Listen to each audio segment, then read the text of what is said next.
Have you ever wondered why the person who discarded you in the coldest way is also the one who never lets you truly be at peace? When they left, you collapsed in silence. You blamed yourself, dissected every word, every moment, every imagined mistake, searching for a reason that could explain why they abandoned you. You lived in a state of sleep deprivation and emotional dysregulation, your heart tightening between hope and despair. And then, slowly, painfully, you began to stand back up. You learned how to breathe again, how to eat again, how to exist in a world without them. And just as you started to believe you might survive, they reappeared, not to apologize, not to love you again, but to remind you that they still exist inside your mind. A vague message, an accidental view of your story, a seemingly harmless question. And suddenly, everything you fought so hard to build, your calm, your resolve, your boundaries, starts to shake. You can't understand it. If they don't love you, why won't they leave you alone? If they were the one who left, why do they come back at the exact moment you're about to break free? This feeling isn't ordinary longing. It's like being dragged back into a nightmare you escaped with your last ounce of strength. This is where survivors of narcissistic abuse are hurt the most. Not when they are abandoned, but when they are not allowed to forget. A narcissist does not love you the way a healthy person loves, but they also cannot tolerate your happiness without them. In their psychology, you are not a person free to love or leave. You are a component in the system that stabilizes their ego. When you suffer because of them, they feel significant. When you heal without them, they feel threatened. And that is why they return, not to reconnect, but to disrupt your recovery. So, do narcissists actually love you? The truth is, they don't love you, they love the power they feel when you are in pain. And in today's video, we're going to uncover why a narcissist still can't leave you alone, even after they were the one who walked away. And to understand why they cannot leave you alone, even after they were the one who walked away, we need to confront the first and most painful truth. The moment they left was never an ending for them. It was merely a move within a much deeper psychological mechanism. When a narcissist discards you, what you experience is a genuine collapse, grief, attachment, rupture, the shock of being replaced, and the devastating erosion of self-worth. But what they experience is entirely different. In personality psychology, particularly in studies of narcissistic ego structures, leaving does not mean letting go. For them, leaving is an act of control over your emotions, control over their position in your mind, and most critically, control over whether you can exist without them. During the period when you are at your lowest, they are often silent not because they don't care, but because your pain is proof that they still hold power. However, when you begin to recover, when you stop searching for answers, stop analyzing them, stop waiting, the system starts to malfunction. Research on trauma bonding and attachment shows that the brain can gradually reorganize after emotional injury once the source of pain is removed. And that reorganization is precisely what the narcissist fears most. Because, within their psychological structure, self-worth does not originate internally. It is borrowed from the reactions of others. When you suffer because of them, they exist. When you heal without them, they begin to lose form. That is why they reappear at the exact moment you reach fragile stability. Not because they miss you, but because they sense their role in your inner world fading. From a clinical perspective, this is the response of a dependent ego. When its reflective source disappears, the entire structure enters alarm mode. And so, they return not to repair, but to reopen old wounds, because a wounded person is easier to control than a healed one. The cruelty lies here. A narcissist does not need you to come back to them. They only need you to never fully leave them psychologically. As long as you still think about them, still waver, still hurt, they continue to exist. This is why their reappearance after the discard is not unfinished love, but evidence that you once served an irreplaceable function. You were the anchor for their fragile ego. And this is where the real question must begin, not why did they come back, but why does your peace terrify them so deeply? And that is why, right after the question, why did they come back, what you must face is not love, but the loop. an obsession loop engineered to keep you half awake, half trapped, hurt enough to remember, weak enough to reopen the door, and confused enough to doubt yourself. After discarding you, a narcissist rarely disappears psychologically. They only withdraw from responsibility while keeping the right to remote control. The most dangerous truth is this: they do not need to be near you to destabilize you. They only need to reinstall a familiar signal inside your nervous system, a half-sentence text, a story view, an innocent check-in to snap you back into the old frequency, waiting, decoding, self-blaming, then hoping. That is hoovering, not an act of care, but a tactic of emotional recapture, pulling you back into orbit with minimal contact and maximum impact, because it targets the part of you that was conditioned to believe you must respond to be safe. When you reply even with one word, you are not just answering them. You are confirming that the door in your mind still has hinges. That loop is fueled by what behavioral psychology calls intermittent reinforcement. Sometimes warm, sometimes cold, sometimes gone, sometimes present. The brain gets hooked by uncertainty itself because it keeps you trying to complete a story that never properly closed. The narcissist understands this instinct. They do not need you to love them.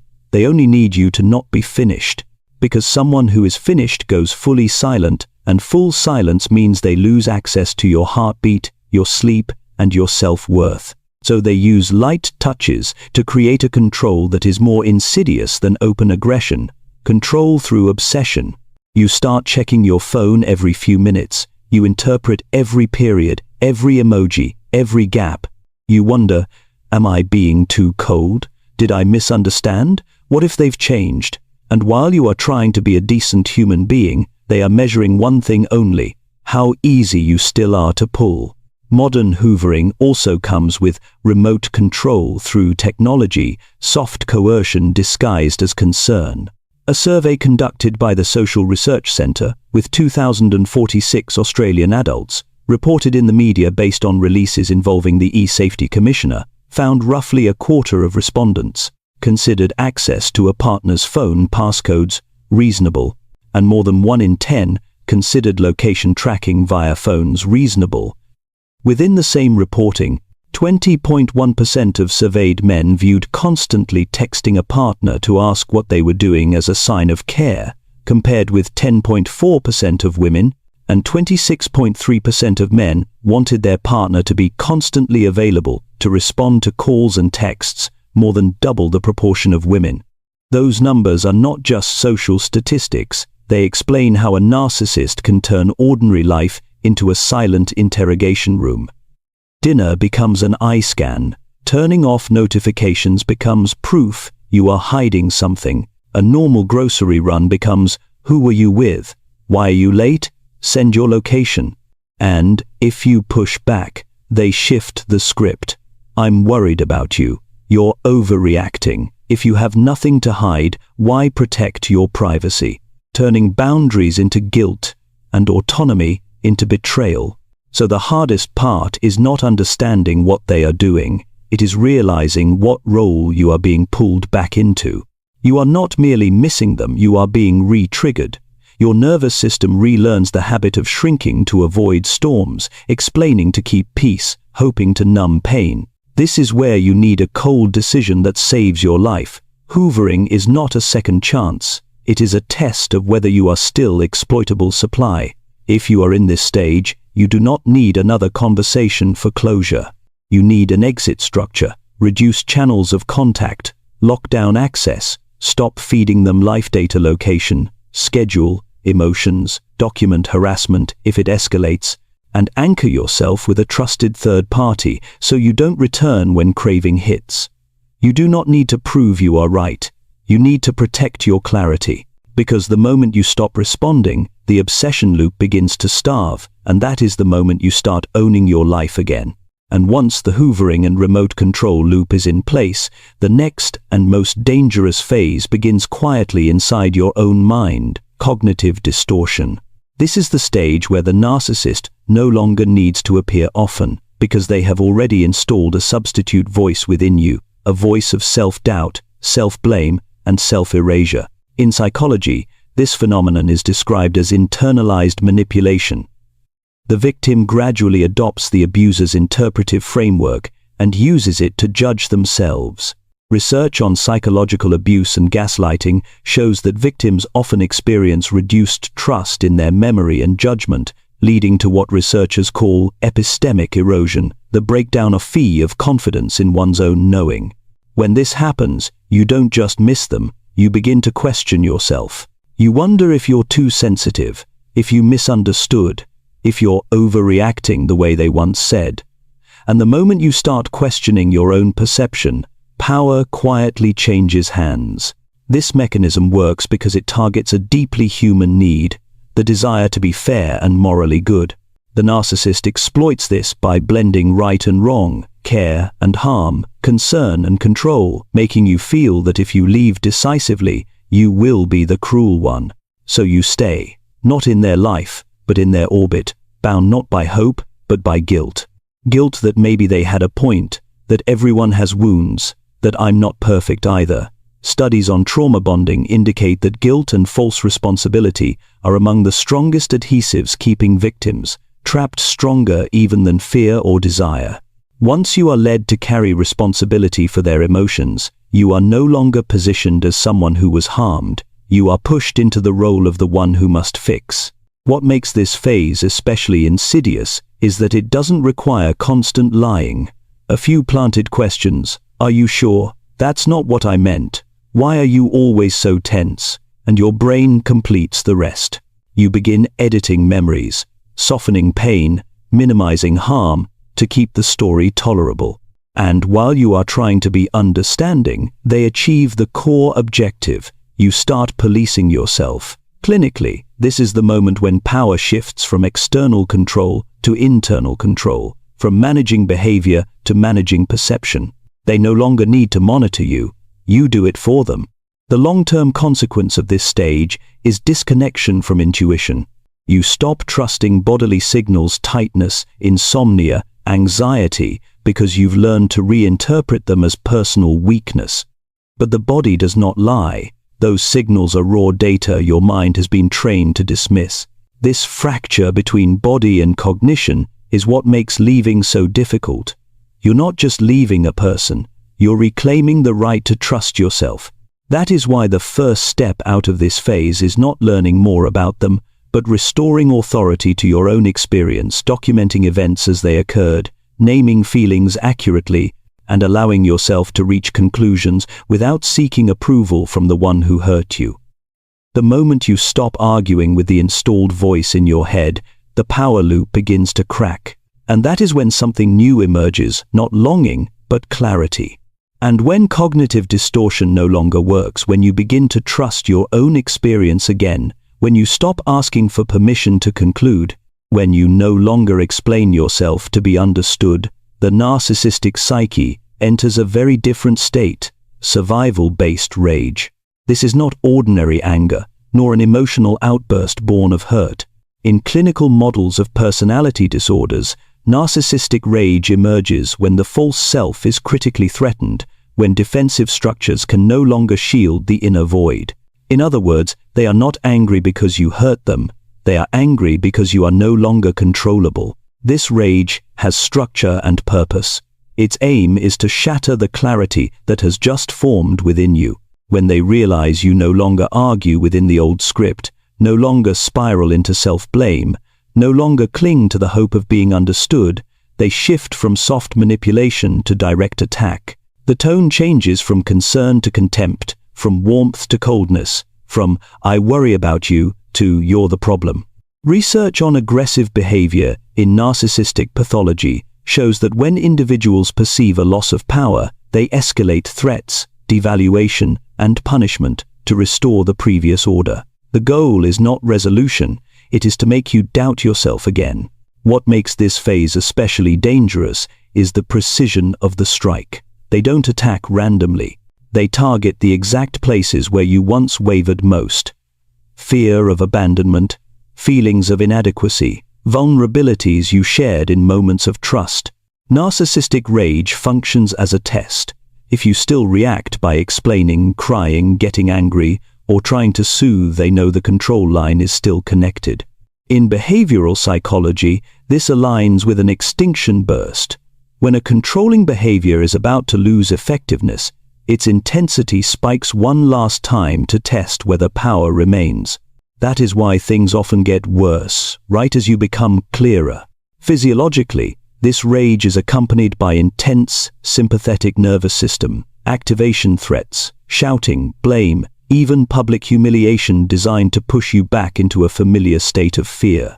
Fear narrows perception. Fear drives people back to what's familiar, even when the familiar is painful. And the narcissist understands this. They don't need you to love them. They need you to be destabilized.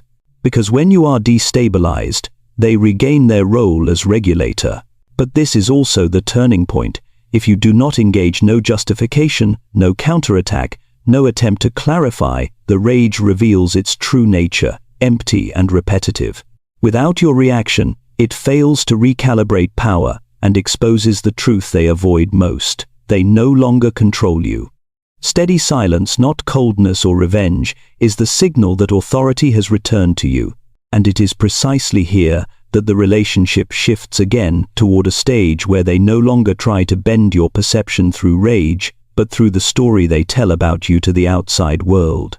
And when rage can no longer pull you back, when you stop fearing, stop explaining yourself, stop reacting on script, the narcissist changes battlefields, public perception.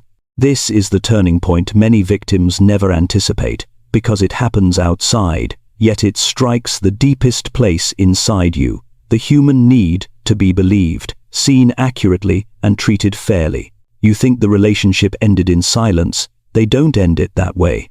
For them, if they can't occupy your mind, they will occupy the story about you. And in the narcissistic psyche, controlling the narrative equals controlling reality. The core of the smear campaign is not a random tantrum. It is a strategy of ego protection. Once you see through them, they face a threat. You might speak the truth you now understand. That possibility alone is intolerable, because their image is not just reputation, it functions as a survival system.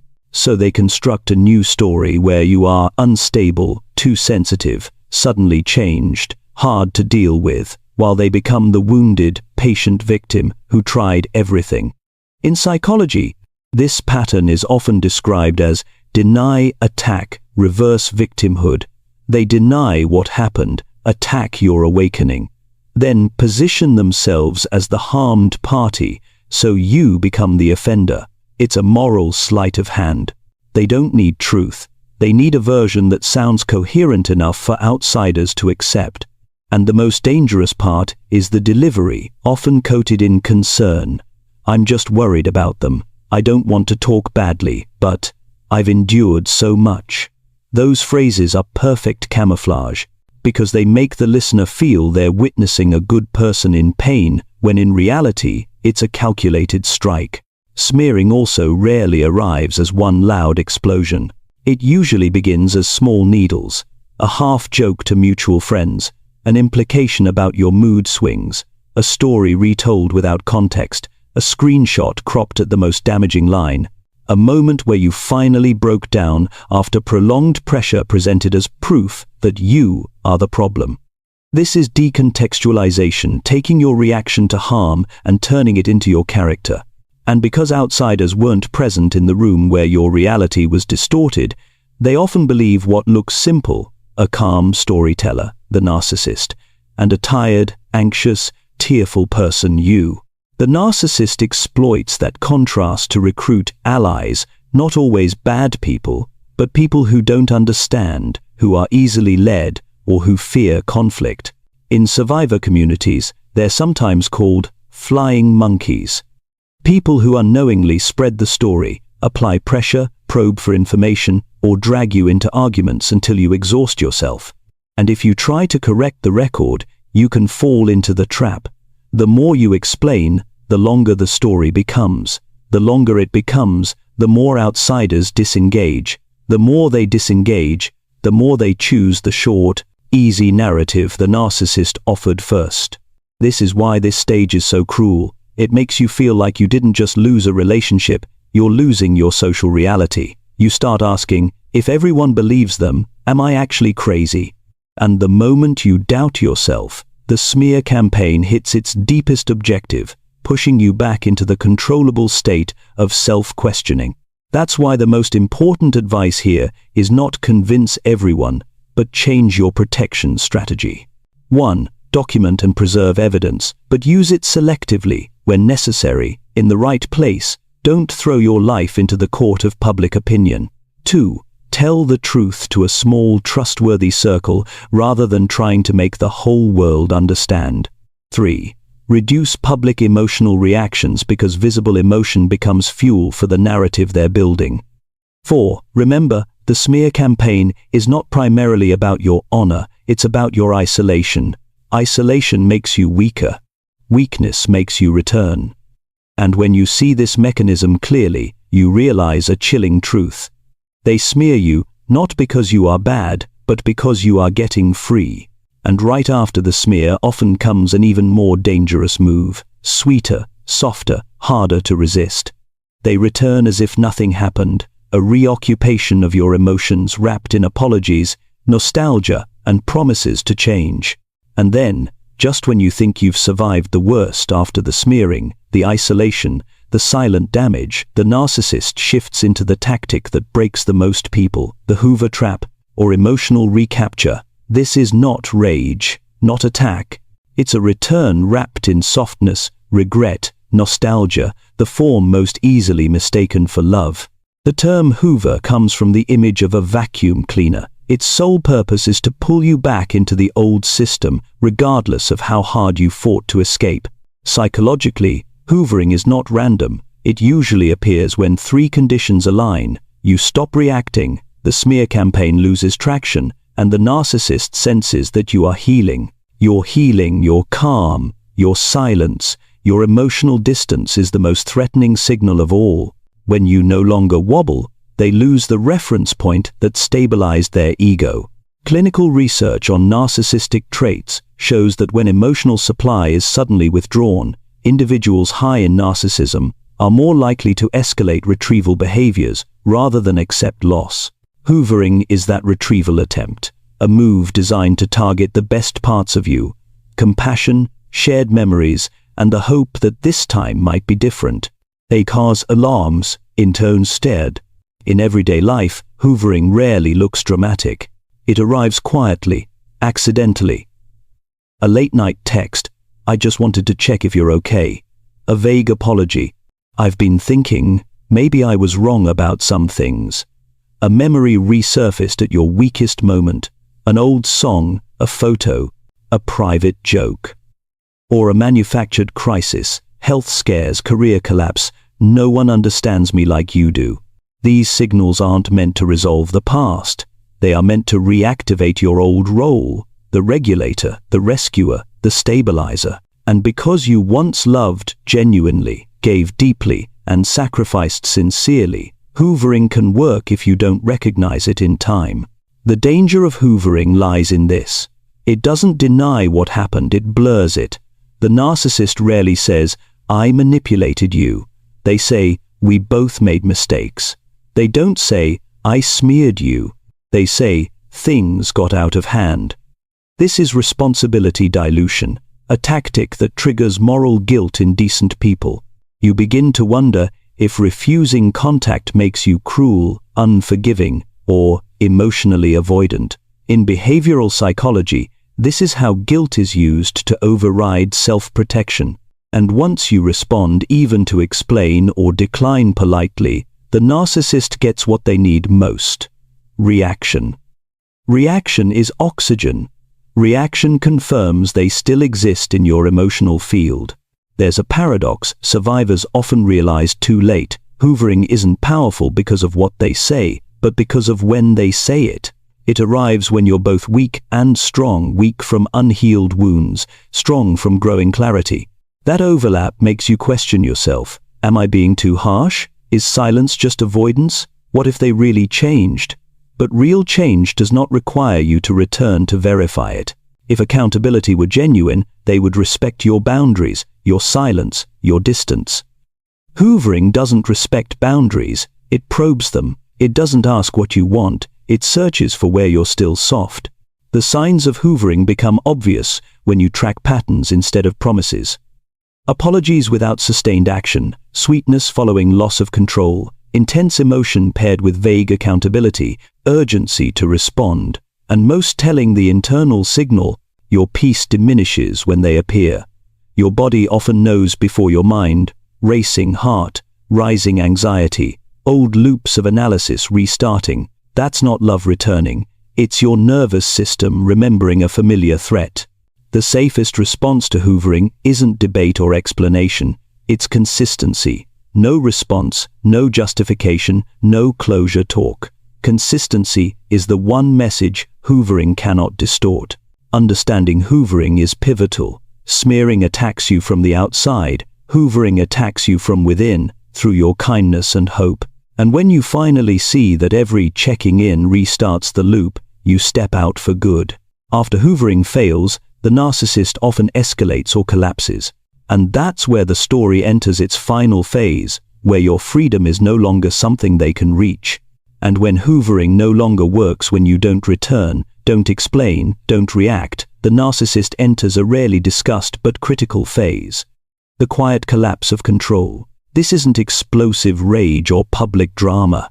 It happens internally, in silence, where the system that once functioned smoothly begins to malfunction.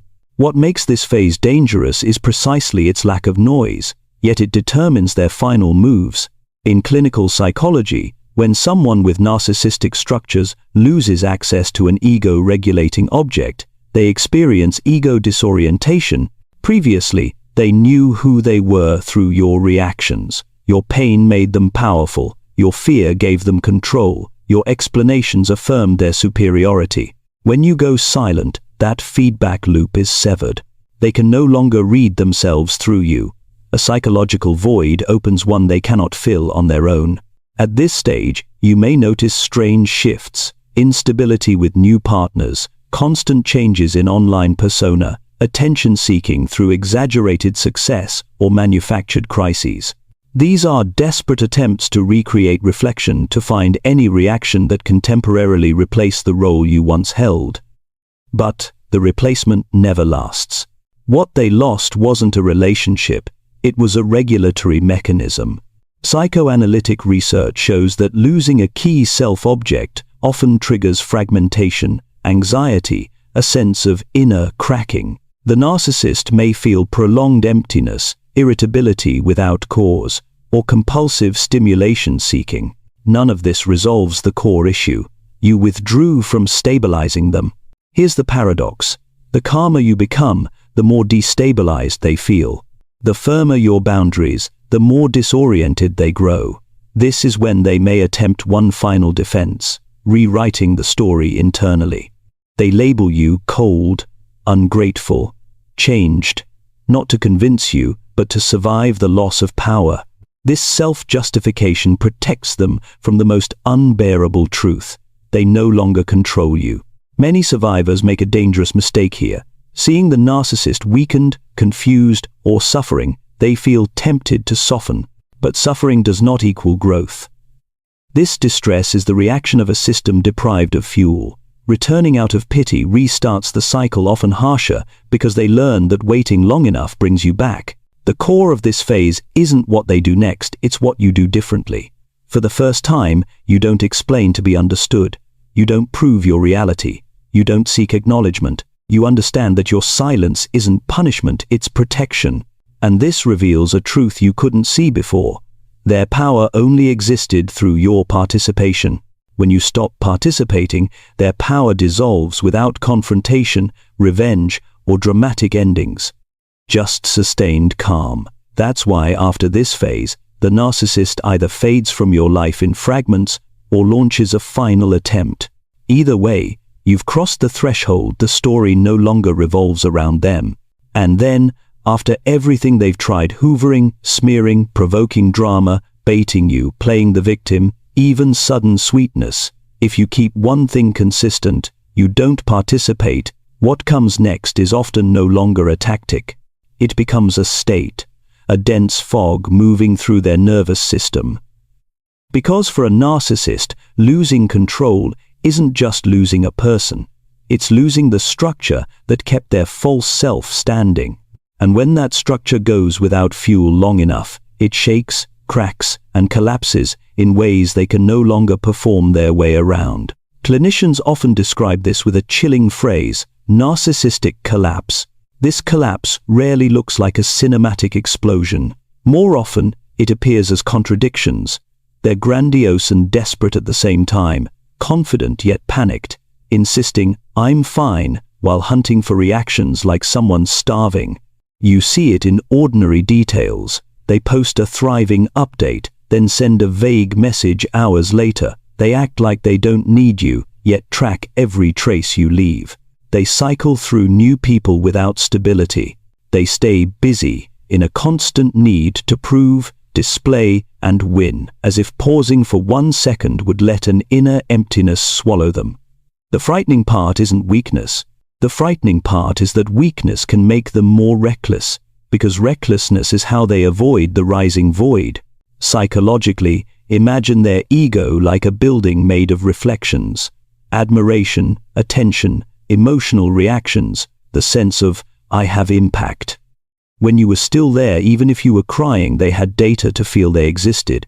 But when you go quiet, when you're no longer afraid, when you stop needing them to understand, the building loses pillars.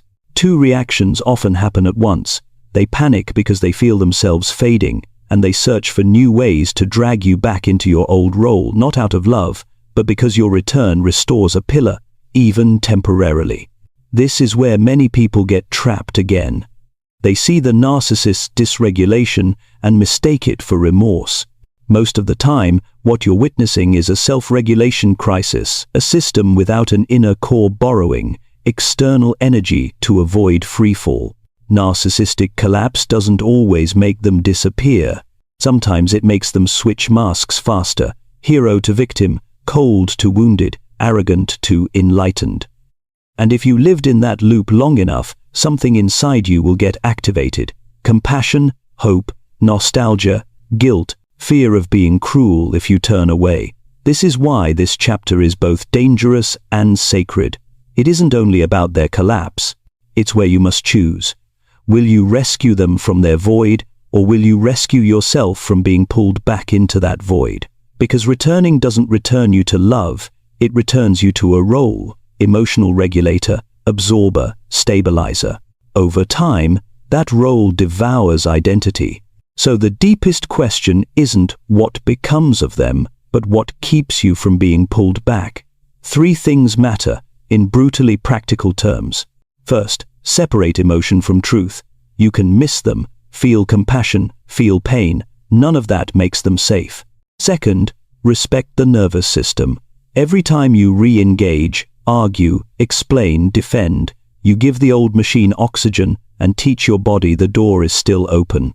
Third, replace reaction with protection. Document harassment if needed, block channels when necessary, speak to someone trustworthy, and most importantly, build a life routine so stable it feels boring. Stability breaks their game, and it heals you.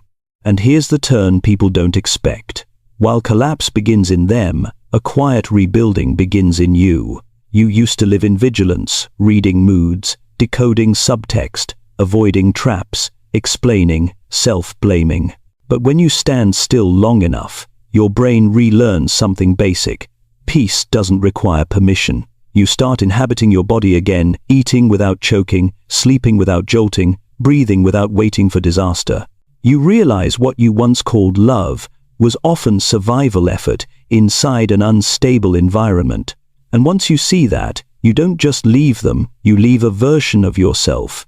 The version that had to shrink so someone else could expand. If you're still here, you're probably no longer searching for answers about them.